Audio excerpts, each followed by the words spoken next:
आज की सुनो मैथ के कुछ इंपॉर्टेंट क्वेश्चन को सॉल्व कराऊंगा, ठीक है। और इन क्वेश्चनों को सॉल्व करने के लिए मैं आपको सबसे आसान ट्रिक बताऊंगा। तो चलिए अब शुरू करते हैं।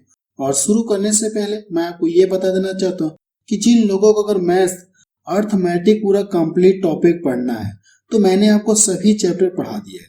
उन सभी वीडियो की लिंक आपको डिस्क्रिप्शन में मिल जाएगी, या वीडियो की प्लेलिस्ट में जाकर जो चैप्टर पढ़ना है आप वहां से पढ़ सकते हैं। एकदम बेसिक से मैंने आपको सब कुछ पढ़ाया है, ठीक है। स्टेप बाय स्टेप सब कुछ आपको कॉन्सेप्ट में बता रखा है, ठीक है। तो चलिए अब शुरू करते हैं। और इसमें हम लोग क्या करेंगे, कुछ क्वेश्चंस को सॉल्व करेंगे जो क्वेश्चंस एग्जाम में पूछे गए हैं, ठीक है। चलिए क्वेश्चन में पहला देखा जाए, इसमें क्या दिया गया है, ए और बी एक कार्य को क्रमशः 8 और 16 दिनों में पूरा कर सकते हैं। यदि वे 3 दिनों तक इस कार्य को एक साथ करते हैं तो कार्य का कितना भाग बचा, इसमें आपसे ये पूछा, ठीक है। देखिए इस क्वेश्चन को पढ़ के एक बार आपको फिर से सुना दे रहा हूँ। ए और बी एक कार्य को क्रमशः अगर सिंगल सिंगल करेंगे तो ए 8 दिन में करेगा, बी कितने 16 दिन में करेगा। तो क्वेश्चन में ये कहा है यदि वे 3 दिनों तक एक साथ कार्य करें, 3 दिनों तक दोनों मिलकर साथ कार्य करें तो शेष कार्य कितना बचा, इसमें आपसे ये पूछा है, ठीक है। शेष कार्य कितना बचा है, इसमें आपसे ये पूछा है। तो कैसे सॉल्व करेंगे मैं आपको ट्रिक बता रहा हूँ। तो सबसे पहले आप यहाँ पे लिख लीजिए, ए कितने दिन में करने के लिए कह रहा है, ये ए कितने दिन में करने के लिए कह रहा है, ये 8 दिन में करने के लिए कह रहा है। और जो बी है उसी कार्य को 16 दिन में करने के लिए कह रहा है, तो आप 16 लिख लीजिए। अब इसके बाद करना क्या, आपको इन दोनों का एलसीएम आपको निकालना है। इन दोनों का जब आप एलसीएम निकालेंगे तो इन दोनों का एलसीएम कितना आ जाएगा, 16 आ जाएगा। कैसे आएगा, जो छोटी संख्या देखिए बड़ी संख्या को पूरा पूरा काट दे रहा है, 8 और 16 का एलसीएम आपको निकालना है।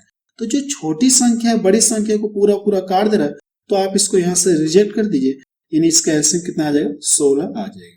ये सब कुछ मैंने आपको एलसीएम और एचसीएफ चैप्टर में आपको पढ़ा दिया है, ठीक है। लिंक आपको डिस्क्रिप्शन में मिल जाएगी। जैसे आप एलसीएम लेंगे तो आपको क्या पता चल जाएगा, टोटल वर्क कितना आपको ये पता चल गया, इस टोटल कार्य कितना आपको ये पता चल गया। एलसीएम लेने के बाद करना क्या, आप इससे इसमें भाग देंगे तो 2 बार भाग जाएगी, और इससे भाग देंगे तो 1 बार जाएगी। इतना क्लियर है। ऐसा करने के बाद हमको ये पता चलता है कि जो ए एक दिन में 2 काम करा, बी एक दिन में कितना काम करा, 1 काम करा। तो कहा क्या, कितने दिनों तक ये दोनों मिलकर साथ साथ कार्य करेंगे, 3 दिनों तक करें। अगर दोनों के कार्य मिला दूं तो दोनों मिलके एक दिन में कितना काम करेंगे, 3 काम करेंगे। और कितने दिन तक साथ साथ किए, 3 दिन तक। तो 3 दिन में कितना काम करेंगे ये लोग, 3 3 का 9। देखिए टोटल कार्य कितना है, 16 है। 16 कार्य में ये लोग इन लोगों ने कितना कार्य कर लिया, 9 कार्य कर लिया। तो बचा कितना है, शेष कितना बचा, ये 7 कार्य बचा है। शेष कितना बचा है, 7 बचा है। लेकिन हमसे ये पूछा है कि कार्य का कितना भाग बचा है, कार्य का टोटल कार्य का आपसे पूछा है। तो आपको करना क्या, कार्य का पूछा है तो कार्य कितना टोटल 16 है, तो आप इसको ऐसे लिख लेंगे। 7 तो बचा है लेकिन कार्य का पूछा है, कार्य का जो टोटल कार्य है आप इसको नीचे लिख देंगे ऐसे, ठीक है। यानी ये इसका आंसर आ जाएगा। इसका आंसर कितना आ जाएगा, इतना आ जाएगा। तो देखिए कौन सा ऑप्शन मैच करा, 7/16, 7/16 सी ऑप्शन किसका मैच करा है, ठीक है। चलिए अगला क्वेश्चन देखा जाए। क्वेश्चन सेकंड देखा जाए, इसमें क्या दिया गया है, 12 लड़कों तथा 8 लड़कियों का कुल भार 1080 किलोग्राम है। यदि लड़कों का औसत भार कितना, ये 50 केजी है, तो लड़कियों का औसत भार क्या होगा, इसमें आपसे ये पूछा, ठीक है। देखिए दोनों का जो भार है, लड़के और लड़कियां दोनों का टोटल भार कितना दिया आपको, इतना दिया है। और हमसे ये कहा गया यदि लड़कों का ये क्या दिया, औसत भार दिया है। तो यानी में औसत का मतलब क्या होता है, प्रत्येक लड़के की कितना 50-50 केजी के होंगे। अगर ये लोग 12 लोग हैं तो 12 का अगर योग निकालेंगे तो आप इसमें क्या करेंगे, गुणा कर लेंगे, तो 12×5 = 60, 600 मिलेगा, ठीक है। आप यहाँ पे लिख लिए। सबसे पहले देखिए टोटल योग कितना है, टोटल भार कितना है, गर्ल प्लस बॉयज दोनों का जो भार कितना है, का भार, ठीक है। हम लोग टोटल भार निकाल रहे हैं, कितनी यहाँ दिया है, 1080 दिया है। अब ये कहा गया कि 12 लड़कों का ये क्या दिया आपको, औसत भार दिया है। औसत का मतलब क्या है, प्रत्येक 50-50 केजी के होंगे। तो 12 लड़कों का योग पता करने के लिए आप इसमें 12 पच्चे गुणा कर लेंगे, 12 पच्चे 60, यानी इस तरह से मिल जाएगा। आप कर लीजिए 12 लड़कों का औसत, 12 लड़कों का औसत कितना दिया है, ये 50 किग्रा दिया है। तो सभी का योग पता करने के लिए आप इसमें गुणा करेंगे तो कितना मिल जाएगा, ये 600 मिलेगा। अब देखिए इसमें जो है इतना जो केजी है, इसमें लड़के और लड़कियां दोनों हैं। अब हमको पता चल गया है कि लड़कों को कितना भार है, 600 केजी है। लड़कों का भार कितना है, 600 केजी है। अगर मैं इसको यहां से घटा लूं तो मुझे क्या पता चल जाएगा, लड़कियों का भार पता चल जाएगा। अगर आप इसको यहां से घटाएंगे तो 480 मिलेगा। लड़कियों का भार आपको पता चले 480 केजी। अब इसका पूछा कि आपसे लड़कियों का औसत पूछा, तो औसत के लिए हम क्या करेंगे, जितनी लड़कियां रहेंगी इसमें हम क्या कर देंगे, भाग दे देंगे। जितनी लड़कियां रहेंगे इसमें हम क्या कर देंगे, भाग दे देंगे। तो आप लिख लीजिए गर्ल्स का औसत भार, इसमें क्या करें, कितनी लड़कियां हैं, ये कितनी, 8 है, इसमें 8 से भाग दे देंगे। 8 छक्का 48, कितना आ गया, 60 केजी आ गया। ये इसका आंसर आ गया। ठीक है, वैसे आप इस क्वेश्चन को डायरेक्ट ही सॉल्व कर सकते हैं। ठीक है, इस तरह से अगर आप नहीं करना चाहते हैं तो डायरेक्ट ही आप सॉल्व कर सकते हैं। कैसे करेंगे मैं आपको बता रहा हूं। देखिए दोनों का भार आपको दिया कितना, 1080 केजी है। मेरी बात को थोड़ा ध्यान से देखिएगा, वैसे आप इस क्वेश्चन को माइंड में ही सॉल्व कर सकते हैं। दोनों का भार कितना दिया गया, 1080 किग्रा दिया है, जबकि लड़कों का औसत भार दिया है। औसत भार दिया है, अगर मैं कहूं औसत भार का मतलब क्या हो जाएगा, प्रत्येक यानी 50-50 केजी के होंगे। तो इनका अगर आप योग निकालेंगे तो इनकी संख्या 12 है, तो योग निकालने के लिए इसमें क्या करिए, 12 से गुणा कर देंगे तो कितना मिल जाएगा, ये 600। लड़कों का देखिए भार मुझे पता चल गया इतना है, जबकि इसमें दोनों शामिल है। इसको यहां से जब घटाएंगे तो कितना मिलेगा, 480 मिलेगा। अब 480 किनका भार है, ये लड़कियों का भार है, और इनका पूछा कि आपसे औसत पूछे, तो इनकी संख्या कितनी है, 8 है। औसत के लिए आप इसमें क्या करें, 8 से भाग दे देंगे, 8 छक्का 48, कितना आ जाएगा, 60 केजी आ जाएगा। ठीक है, इस तरह से आप क्या कर सकते हैं, डायरेक्ट माइंड में भी सॉल्व कर सकते हैं। ठीक है, तो सी ऑप्शन इसका सही हो जाएगा। चलिए अगला क्वेश्चन देखा जाए। क्वेश्चन थर्ड देखा जाए, इसमें क्या दिया गया है, ए, बी, सी, डी और ई का माध्य आपको 28 दिया है। ए, बी, सी, डी, ई का माध्य कितना है, ये 28 है। यदि ए, सी और ई का माध्य 24 है तो बी और डी का माध्य कितना है, इसमें आपसे ये पूछे। बी और डी का माध्य आपसे जानना चाह रहे हैं। ये माध्य का मतलब हम कह सकते हैं, क्या दिया आपको, समांतर माध्य। और समांतर माध्य का मतलब क्या होता है, औसत। ये क्या दिया, औसत एक तरह से कह सकते हैं कि दिया है। ठीक है, ये क्या दिया आपको, औसत दिया है। अब इनकी संख्या कितनी है, 5 है। तो अगर ये औसत है तो सभी का योग पता करने के लिए हम क्या करेंगे, इसमें 5 से गुणा कर देंगे, इनकी संख्या से गुणा कर देंगे। तो आप लिख लीजिए ए, बी, सी, डी, ई का औसत कहें या माध्य कहें। ठीक है, कितना दिया ये, 28। तो सभी का योग पता करने के लिए इनकी संख्या कितनी, 5 है। तो 5 से आप इसमें गुणा करेंगे, इनकी संख्या कितनी, 5 है। तो 5 से आप इसमें गुणा करेंगे तो 5 8 40 हो गया, और 5 9 10 4 14, 140 मिलेगा। इतना क्लियर है। अब देखिए यहाँ पे इन तीनों का माध्य कितना दिया आपको, 24 दिया है। तो आप कर लीजिए ए, सी और ई का माध्य कितना दिया आपको, कितना दिए, 24। यहाँ पे संख्या कितनी है, 3 है। तो तीनों का योग पता करने के लिए ये समांतर माध्य के हैं या औसत के हैं। ठीक है, औसत का मतलब क्या, प्रत्येक 24-24 के रहे होंगे। तो तीनों का योग पता करने के लिए आप इसमें 3 से क्या करेंगे, गुणा करेंगे। 3 से इसमें आप गुणा करेंगे, तो यहां से जब गुणा करेंगे 3 चौक को 12 हो जाएगा, और 3 9 6 1 7, 72 मिलेगा। इतना क्लियर। ऊपर देखिए 5 यानी ए, बी, सी, डी, यानी इन पांचों का योग इतना है। नीचे देखिए इन तीनों का योग इतना है। अगर मैं करूं क्या, इसको यहां से जब घटा लूंगा तो कितना मिल जाएगा, ये 8 मिल जाएगा, और यहाँ पे 13, तो कितना मिलेगा, ये 68। अब ये किन दोनों का योग बच गया आपको, ये किसका योग है, बी और डी का योग है। बी और डी का ये योग है। तो पूछा कि बी और डी का क्या पूछा आपसे, माध्य पूछा है। बी कॉमा डी का क्या पूछा आपसे, माध्य पूछा। तो माध्य के लिए हम लोग क्या करेंगे, इनकी संख्या देखिए 2 है ना, तो अगर इन दोनों का योग तो आपको 68 मिल गया, लेकिन क्वेश्चन ने क्या पूछा, आपसे माध्य पूछा। तो माध्य के लिए हम लोग करेंगे इनकी संख्या से डिवाइड करेंगे।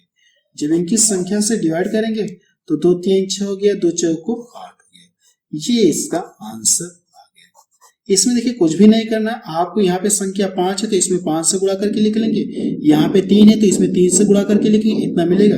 अब इसको यहाँ से घटाएंगे तो 68 मिलेगा, और ये 68 किन दोनों का योग है, इन दोनों का योग है, बी और डी का। इनका माध्य पूछा है तो इनकी संख्या से आप क्या करें, डिवाइड करें। 2 है तो 2 से डिवाइड कर देंगे, आपका क्या आ जाएगा, आंसर आ जाएगा। ठीक है, तो डी ऑप्शन किसका मैच करा। चलिए अगला क्वेश्चन देखा जाए। क्वेश्चन 4 देखा जाए, इसमें क्या दिया गया है, एक कार्य को करने में ए तथा बी की दक्षता मीन्स कार्य क्षमता आपको दी है 5:8 है। वे साथ मिलकर कार्य को 20 दिन में पूरा कर सकते हैं। ए अकेले कार्य का 25% पूरा करेगा, यानी 25% कार्य कितने दिन में पूरा करेगा, इसमें आपसे ये पूछा। ठीक है, देखिए ए और बी की क्या दी, कार्य क्षमता का अनुपात दिया है, और हमसे ये कहा कि दोनों मिलकर उस कार्य को 20 दिन में समाप्त कर लेंगे, ए और बी। तो पूछा कि ए अकेले उस कार्य का 25% भाग कितने दिन में करेगा। इस क्वेश्चन का मतलब यही है। देखिए करना क्या, आप सबसे पहले क्या दिया, ए है बी है, दोनों की कार्य क्षमता का अनुपात दिया, तो आप लिख लीजिए कार्य क्षमता का अनुपात ये दिया है। अब ये कहा गया है कि दोनों मिलकर किसी कार्य को कितने दिन में फिनिश कर रही है, 20 दिन में फिनिश कर ले रहे हैं। ये कार्य क्षमता है, दोनों मिलकर किसी कार्य को 20 दिन में समाप्त कर ले रहे हैं। अगर ये देखा है तो ए एक दिन में 5 काम कर रहा है, बी एक दिन में 8 काम कर रहा है। अगर दोनों के कार्य मिला दूं तो दोनों मिलकर एक दिन में कितना काम करेंगे, 13 काम करेंगे। और किसी कार्य को कितने दिन में फिनिश कर ले रही है, 20 दिन में फिनिश कर ले रहे हैं। अगर एक दिन में 13 काम करें तो 2 दिन में 26 काम करेंगे। तो इस तरह से टोटल वर्क पता करने के लिए आप क्या करिए, दिन में गुणा कर लीजिए। कार्य का क्या करिए, दिन में गुणा कर लीजिए, इसका इसमें गुणा कर लीजिए, तो आपको टोटल वर्क पता चल जाएगा। यानी ये टोटल वर्क आपको पता चल गया। ये क्या पता चल गया आपको, टोटल वर्क आपको पता चल गया। अब प्रश्न में ये कहा है कि ए अकेले कार्य का 25%, इसका 25% कितने दिन में करेगा, आपसे ये पूछा है। तो आपको करने के इसका क्या करिए, 25% आप निकाल दीजिए, परसेंटेज हटाएंगे तो ये बटा क्या दे देगा, 100 देगा। इतना क्लियर है। अगर मैं इसको यहां से डिवाइड कर दूं, 20 25 100 हो गया, और ये 5 25 25 और ये 13 25 कितना हो जाएगा, 65। यानी 25% का मतलब कितना, 65 काम। और ये 65 काम किससे करवाना है, इससे करवाना है ना। तो एक दिन में कितना काम करा, 5 काम करा। एक दिन में कितना काम करा, 5 काम करा। तो करना कितना है, 65। तो आप भाग दे दिए 5 से, क्या करें आप इसमें भाग दे दिए। तो आप लिख सकते हैं ए द्वारा अगर टोटल कार्य का 25% ए द्वारा कराया जाए तो कितने दिन में ये फिनिश कर लेगा, आप इसको डिवाइड कर दीजिए। 5 एकम 5 हो गया, 5 3 15, 13 दिन में समाप्त कर देगा। कितने दिन में समाप्त करेगा, ये 13 दिन में समाप्त करेगा। ये इसका आंसर आ गया। तो डी ऑप्शन के इसका मैच करा। ठीक है, आप इस क्वेश्चन को एक बार रिपीट करके जरूर से देख लीजिए। ठीक है, और मैं आपको ये बता देना चाहता हूँ कि जिन लोगों को अगर टाइम एंड वर्क पूरा कंप्लीट चैप्टर पढ़ना है तो मैंने आपको पढ़ा दिया है। ठीक है, बिल्कुल बेसिक से एडवांस तक के क्वेश्चन आपको सॉल्व कराया। ठीक है, मींस हाई लेवल तक क्वेश्चन आपको सॉल्व कराया। उन सभी वीडियो की लिंक आपको डिस्क्रिप्शन में मिल जाएगी, या वीडियो के प्लेलिस्ट में जाकर आप वहां से भी time and work chapter complete पढ़ सकते हैं। चलिए अगला क्वेश्चन देखा जाए। क्वेश्चन 5 देखा जाए, इसमें क्या दिया गया है, एक त्रिभुज के 3 कोण रेशियो आपको दिया, तीनों कोण के बीच का क्या दिया आपको, रेशियो आपको दिया है। त्रिभुज के कोण क्रमशः कितने अंश के हैं, इसमें आपसे ये पूछे। देखिए एक त्रिभुज है, तीनों कोणों के बीच का रेशियो आपको दे दिया है। तो पूछा क्या, वो कोण का माप आपसे पूछा है, तीनों कोण का माप आपसे पूछा। तो सबसे पहले आप लिख लीजिए जो रेशियो दिया 3 4 5, इतना क्लियर। और हमको ये पता है कि त्रिभुज के तीनों कोणों का योग कितना होता है, त्रिभुज के तीनों कोणों का योग कितना होता है, 180 अंश होता है। इतना क्लियर है। अगर आप रेशियो में त्रिभुज के तीनों कोणों को जोड़ेंगे, रेशियो में त्रिभुज के तीनों कोणों को जोड़ेंगे तो कितना मिलेगा, ये 12 मिलेगा। ये भी योग है और ये भी योग है। ये त्रिभुज के तीनों कोणों का योग है और यहाँ से रेशियो में तीनों का योग कितना, 12। इस योग से इस योग को क्या करें, डिवाइड कर दिए। अगर आप इसको डिवाइड करेंगे 12 कम 12, 6 इधर गया, 12 5 60, 15 बार भाग जाएगी। जितनी बार भाग गई है इसका लाके इसमें गुणा कर दीजिए और इसका लाके इसमें गुणा कर दीजिए। इसमें करेंगे तो कोण आपको क्रमशः पता चल जाएंगे। इसमें करिए 15 दिया कितना, ये 45। इसमें करेंगे 15 चौको 60 और ये 15 पचे 75। देखिए कोण आपको पता चलिए 45, 60, 75, इतनी इतनी डिग्री के कोण होंगे। ये इसका आंसर आ गया। तो पहला ऑप्शन देखिए इसका मैच करें। चलिए अगला क्वेश्चन देखा जाए। क्वेश्चन सी देखा जाए, इसमें क्या दिया गया है, क्रय मूल्य के ऊपर किसी वस्तु का अंकित मूल्य कितना प्रतिशत अंकित किया जाए ताकि एक ग्राहक को अंकित मूल्य पर 8% बट्टा देने के बाद भी 38% का लाभ हो जाए। ठीक है, देखिए इस तरह के क्वेश्चन मैंने आपको कल की वीडियो में आपको बता रखा है। ठीक है, वहां पे पूरा आपको डिटेल में बताया था और ट्रिक से भी आपको बताया था कि एग्जाम में आप कैसे सॉल्व करेंगे, दोनों तरीका मैंने आपको बताया था। ठीक है, तो इस क्वेश्चन को हम क्या करेंगे, डायरेक्ट सॉल्व करेंगे। ठीक है, एक लाइन में सॉल्व करने की कोशिश करेंगे। अगर हम लोग मान लें कि उस वस्तु का क्रय मूल्य कितना, ये 100 रुपया, क्रय मूल्य कितना, 100 रुपया। अब इसमें ये कहा गया है कि अंकित मूल्य पर कितना % अंकित किया जाए ताकि अंकित मूल्य पर 8% छूट देने के बाद भी क्या हो जाए, 38% का लाभ हो जाए। अगर 100 रुपए की वस्तु है और ये 38% का लाभ चाह रहा है तो उससे बेचेगा कितना में, ये 138 रुपए में बेचेगा, नहीं बेचेगा, कितने में बेचेगा, ये 138 रुपए में बेचेगा। क्लियर है, 138 रुपए में बेचेगा। मैं आपको सिर्फ एक लाइन में सॉल्व करा रहा हूं। ठीक है, अगर आपको डिटेल में पढ़ना है और ट्रिक से भी पढ़ना है तो कल की वीडियो मैंने आपको पढ़ा दिया। ये इस तरह का क्वेश्चन था, वहां पे पूरा डिटेल में बताया था और ट्रिक से भी आपको बताया था। ये देखिए मुझे क्या पता चल गया, यानी विक्रय मूल्य पता चल गया। और ये विक्रय मूल्य क्या, अंकित मूल्य पर 8% बट्टा देने के बाद इतने रुपए में वस्तु बिकी। अगर ये देखा जाए तो हमसे पूछा क्या, हमसे क्या पूछा, अंकित मूल्य पूछा। ठीक है, हमसे क्या पूछा, अंकित मूल्य पूछा है। तो अंकित मूल्य पर ये इतना % डिस्काउंट दे रहा है, डिस्काउंट देने के बाद वस्तु इतने में बिक रही है, तो अंकित मूल्य क्या रहा होगा, अपने आप में 100% रहा होगा। अंकित मूल्य क्या रहा होगा, अपने आप में 100% रहा होगा। अगर ये इसमें से 8% की छूट दे रहा है तो दाम कितने के ले रहा है, ये अंकित मूल्य पर दाम कितने के ले रहा है, ये 92% का दाम ले रहा है। जो भी मूल्य अंकित कर रहा है उसमें से 8% डिस्काउंट कर दे रहा है, 92% का दाम ले रहा है। और रुपए में कितना ले रहा है, ये 138 रुपए में बेच रहा है। तो कह सकते ये 92% के बराबर है कि नहीं। तो इसमें क्या करिए, 92 से भाग दे दीजिए और 100 से गुणा कर लीजिए। अब इसका कैलकुलेशन करिए, इसका क्या करिए, कैलकुलेशन करिए।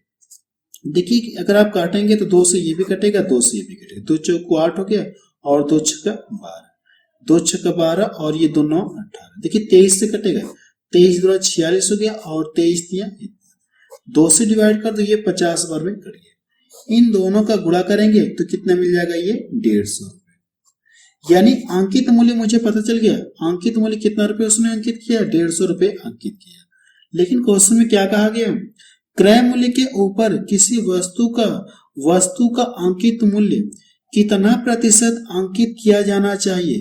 क्रय मूल्य का पूछा, ठीक है, हमसे क्रय मूल्य का पूछा ताकि एक ग्राहक को इतने देने के बाद भी डिस्काउंट मिले। यानी क्रय मूल्य का ये कितना % अधिक अंकित करे, क्रय मूल्य तो मैंने 100 माना है, तो ये कितना % अधिक अंकित करे, इससे 50% एक्स्ट्रा अंकित करे। ठीक है, यानी कह सकते हैं कि 50% अंकित करे। क्रय मूल्य का क्या कर दिए, 50% अधिक अंकित करे, 50% अधिक अंकित करें। ये इसका आंसर आ गया। ठीक है, 50% अधिक अंकित करेगा। तो देखिए सी ऑप्शन इसका मैच करा। आप इस क्वेश्चन को एक बार रिपीट करके जरूर से देख लीजिए। ठीक है, चलिए अगला क्वेश्चन देखा जाए। क्वेश्चन 7 देखा जाए, इसमें क्या दिया गया, दो संख्याओं का लस तथा मस क्रमशः 60 तथा 3 है। यदि उनका अंतर 3 है तो उन संख्याओं का योग क्या होगा, इसमें आपसे ये पूछा है। देखिए दो संख्या है जिनका आपको क्या दिया, आपको एलसीएम और एचसीएफ आपको दिया है और दोनों संख्याओं के बीच का अंतर कितना दिया है, 3 दिया है। तो पूछा है कि आपसे संख्याओं का योग पूछा है। ठीक है, तो जब देखिए मैंने आपको चैप्टर पढ़ाया था एलसीएम और एचसीएफ का, तो वहां पे आपको एक पॉइंट नोट में बताया था कि एलसीएम में एचसीएफ से सदैव भाग चली जाती है, एलसीएम में एचसीएफ से हमेशा भाग चली जाती है। तो आप यहां से लिख लीजिए एलसीएम कितना दिया, ये 60 दिया और एचसीएफ कितना, ये 3 है। तो मैंने आपको नोट में यही पॉइंट लिखवाए थे कि एलसीएम में एचसीएफ से 100 भाग चली जाती है। इसका क्या करिए, डिवाइड कर दिए। अगर आप इसको डिवाइड करेंगे तो कितनी बार में कटेगा, ये 20 बार में कटेगा। अब ये जो डिवाइड हुआ है इसको क्या करना, आपको सहअभाज्य फैक्टर करना है।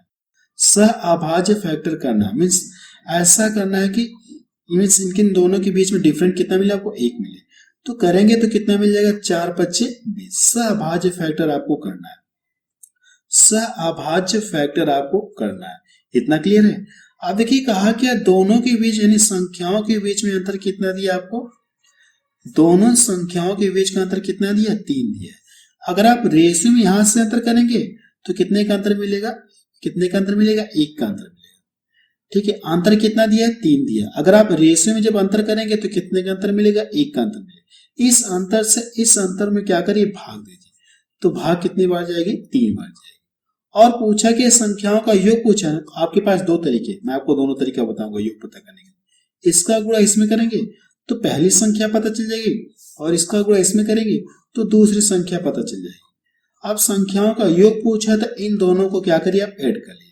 जब इन दोनों को ऐड करेंगे तो कितना मिल जाएगा, 29, सॉरी कितना मिल जाएगी, 27 मिलेगा।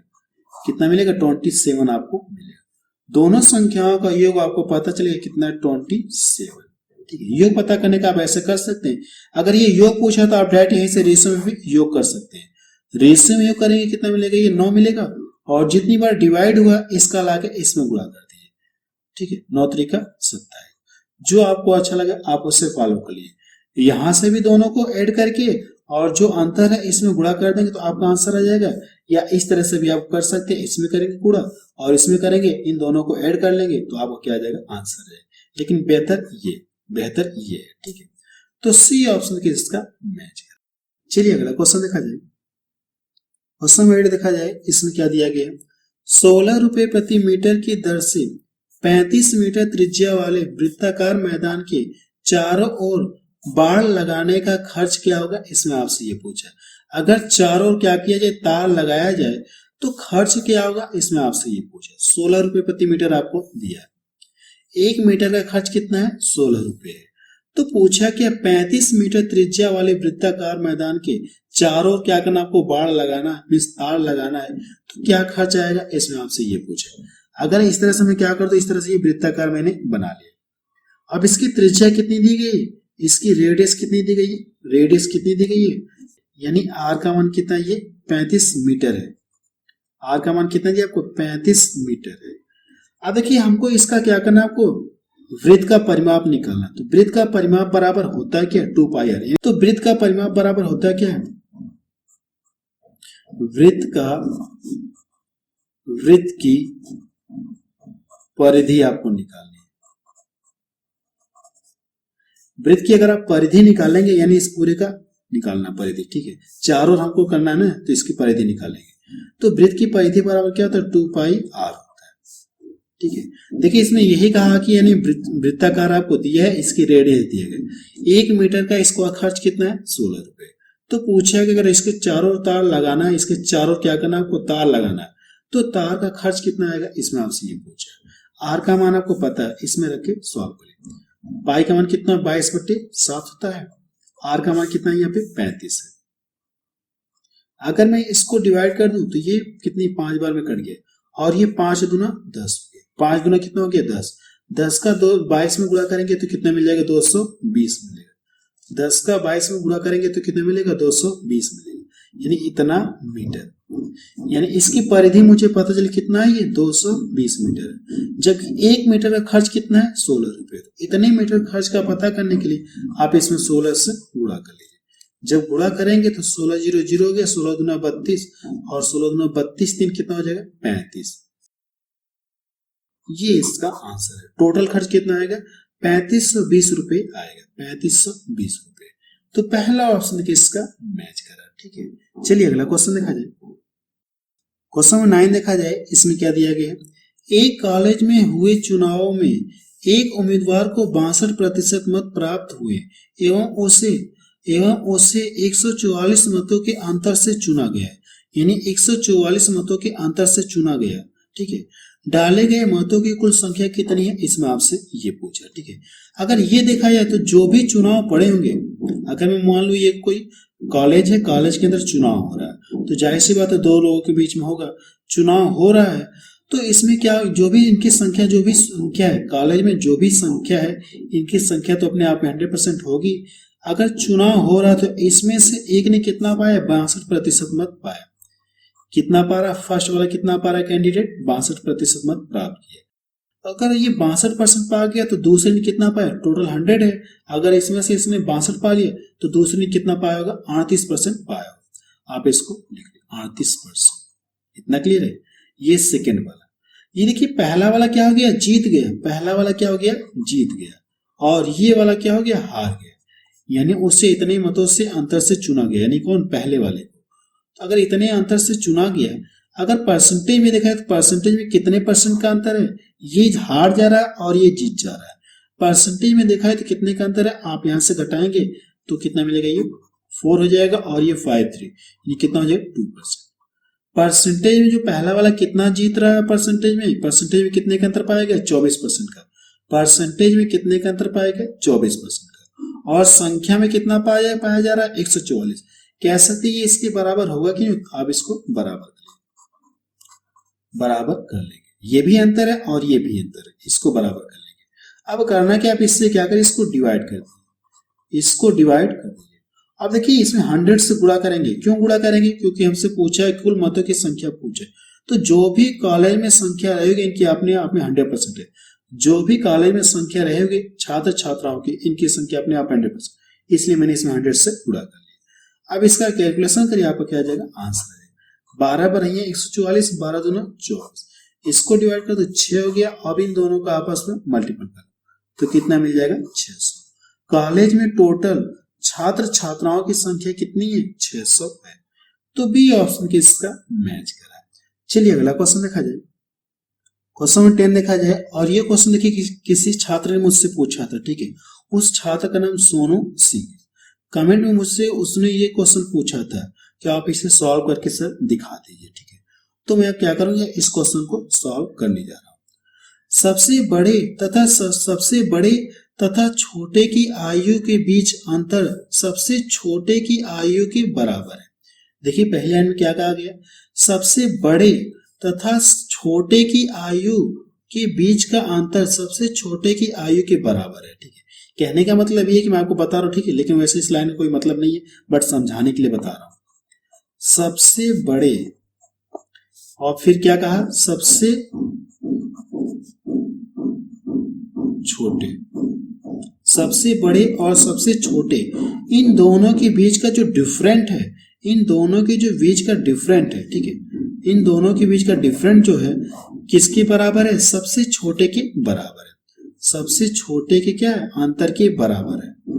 यही तो लाइन में कहा, सबसे छोटे के बराबर है, यही अंतर आपसे कहा, जो डिफरेंट है इन दोनों का, ठीक है। एक बार फिर से आपको बता रहा हूं, सबसे बड़े और छोटे, सबसे बड़े और सबसे छोटे, यानी कि जो इन दोनों के बीच में जो अंतर है सबसे छोटे की आयु के बराबर है, सबसे छोटे की आयु के बराबर, जो डिफरेंट है, ठीक है, डिफरेंट है छोटे की आयु के बराबर।